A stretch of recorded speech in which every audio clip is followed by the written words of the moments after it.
Sponsored by Squarespace, the best place to make a hassle-free website. You all know the drill by now. A few months ago we purchased the biggest Warhammer model you can purchase. A 12 kilo resin dinner plate, the T'au Manta. And then our brain synapses kind of went south and north and west. We've so far spent over 400 hours building the insanely warped manta that could barely be built together. We then started sketching for an even more insane diorama, and then building that insane diorama, and then we kind of midway started building on 3 other mini dioramas inside of the diorama. We poured an awesome looking resin lake. We also painted up the rhino that's gonna be the camp for the fire warrior that survived from the manta crashing on top of the entire diorama. But seriously, look, I think they're very pretty. Just look at them. Anyway, this week we are going to try to finish as much as we can on the main diorama parts. We're gonna try to finish painting all of the mountains. We're going to try to finish the environment around the rhino. We're also gonna add a lot of greeneries and build some trees to travel up here and maybe even more stuff. Who knows what we have time for. And if I'm completely unbiased, I think this is probably gonna be some of our best work ever. It's gonna tie everything together just so much more. I think I'm gonna start painting the mountains, and I think I'm gonna put Lucas on building some trees. Do you wanna do that? Good, let's do this.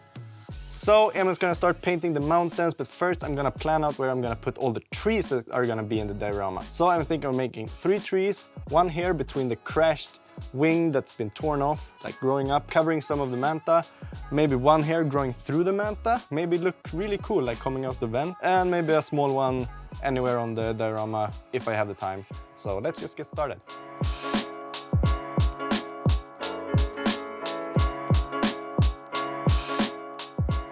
So the first thing we're gonna use are some dead branches. You can pick these up in your garden, at your local recycling center. Grass tufts, we have them from Green Stuff World and Pollack Model, but you can use any brand. And we're just gonna glue some in place to make it look like a crown of a tree. And if you can't manage to find any branches that are looking perfect, you can just glue more twigs to them so they have more branches.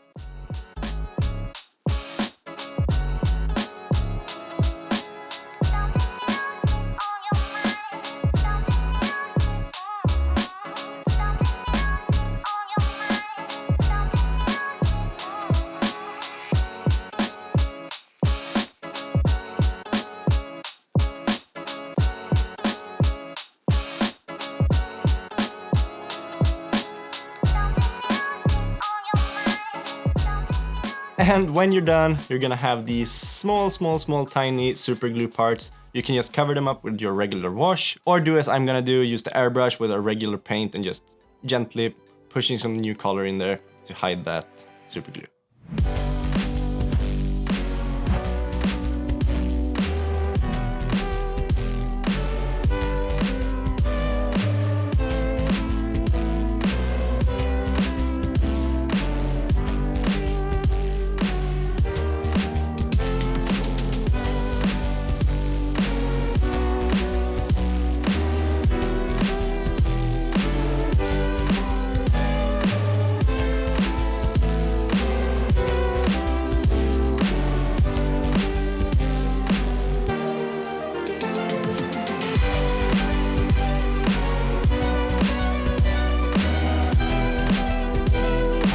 So I've got a nice airbrush based on the mountains, and now I'm gonna do a little bit of a dry brushing. I've got a bunch of different dry brushes, like the Artis Opus and some cheaper ones, and this one. So I'm gonna dry brush it. That's just the next step, and when that is done, I think we're gonna do a big oil wash on everything. So let's just get started with this and see how it goes.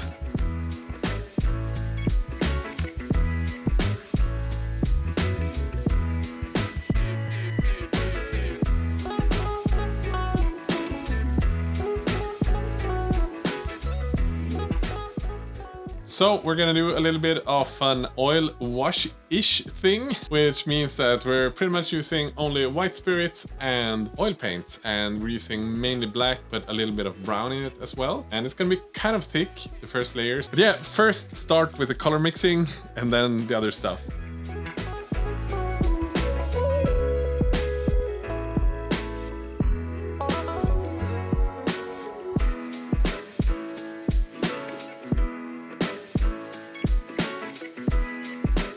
Okay, so we've painted most of the mountains with the black oil wash. We have a problem though, it looks a little bit too dark in most of the places. So we're going to reactivate some of that oil using odorless thinner or white spirits and go in with Q-tips and with paper tissue and just scrub off the top of the mountains. And I think it's gonna look a lot better. So maybe we can get some of that browns and greens back from the previous layers. So let's do that.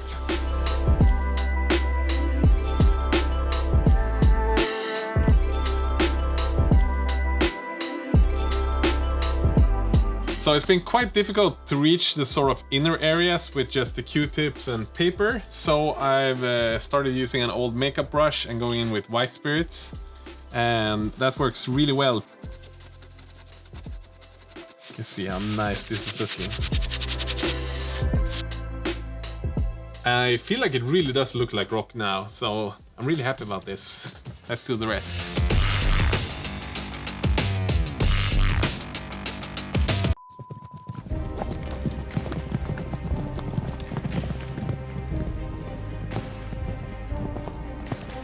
Squidmar, king of the Warhammer YouTube domain, your knights of the Squarespace site shall have a task to be unexampled in these dark times of ugly websites. Good idea, old lord! Of course it's a good idea. Squidmar, this is an ugly website. But behold, Squidmar, this is Squarespace award-winning templates that can help you make awesome websites without any previous knowledge. And it has the ability to make webshops and galleries to sell your art. Now they have a 14 days free trial. Can one use the code Squidmar for 10% off the entire purchase as well? But of course! Look well, Squidmar, for this is your purpose. To spread the word of how to avoid ugly websites. This is the quest for awesome websites. A blessing! A blessing from the Lord! Yay! The mountains are painted and it's time to bring out the trees that I've prepared and put them on the diorama. So I'm gonna try to sculpt some roots going out here and bring it together with the diorama, and it's gonna look epic.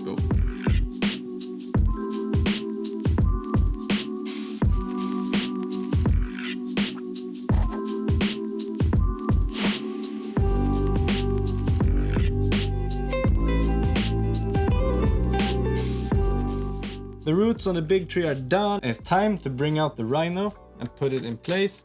But if you take a look, there are some massive holes around the rhino because we had initially planned it being sunken down in the diorama, but we had an even better idea. What if we take some modeling compound, slap it around, and make it look like it's part of the diorama?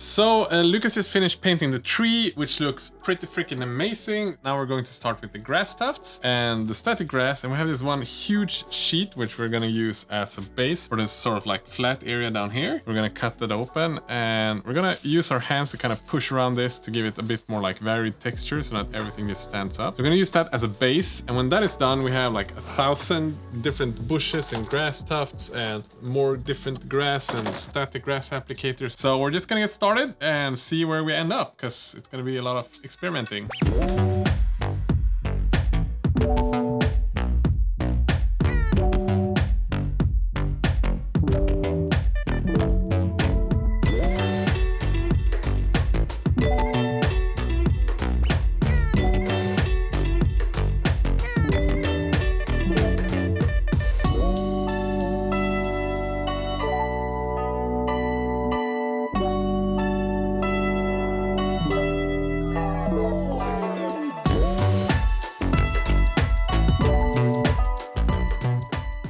There are now hundreds upon hundreds of grass tufts, bushes, small trees, flowers, you name it, all over the diorama. And we thought we'd sprinkle some of these dead leaves that's been falling down from the trees all over the place to really tie it together and make for an epic looking diorama.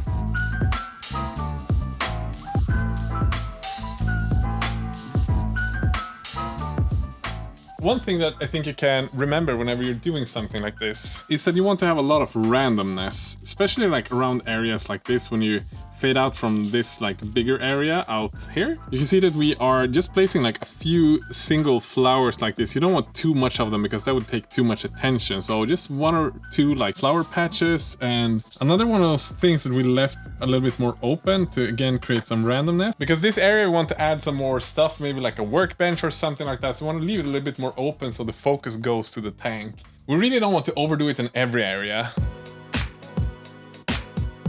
Okay, it's time to do the lianas from the trees. We're going to add a lot of these later, but we have to start with the trees now, and then we can add the rest once the manta is in place. A lot of you guys have been wondering what this kind of cotton thing that we do the lianas from is, and it's these like fine cotton threads that, at least in Sweden, like way back, people used to use these to polish their car with wax, and I think it's just like cut cotton threads, super thin ones, and yeah, it's just called twist, I think, or polar twist, I don't know, but they do look like amazing lianas. So we're gonna add some ink and PVA glue to this, and then just start adding it from the tree.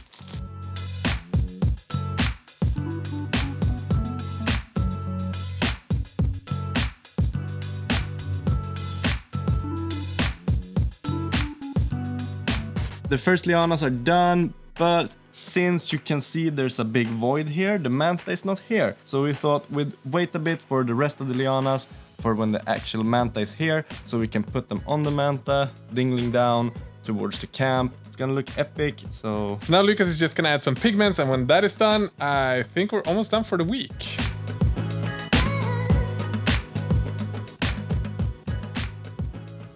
So it's been a fun week. Heck yeah. It's looking freaking awesome. I'm super happy. Yeah, it's amazing. I think there is probably like one more week of just doing terrain stuff, but we can't do that until the manta is in place. Yeah, so we kind of have to paint that one before we can put it in place. So I think we're done for this week, and it's time for the grand reveal.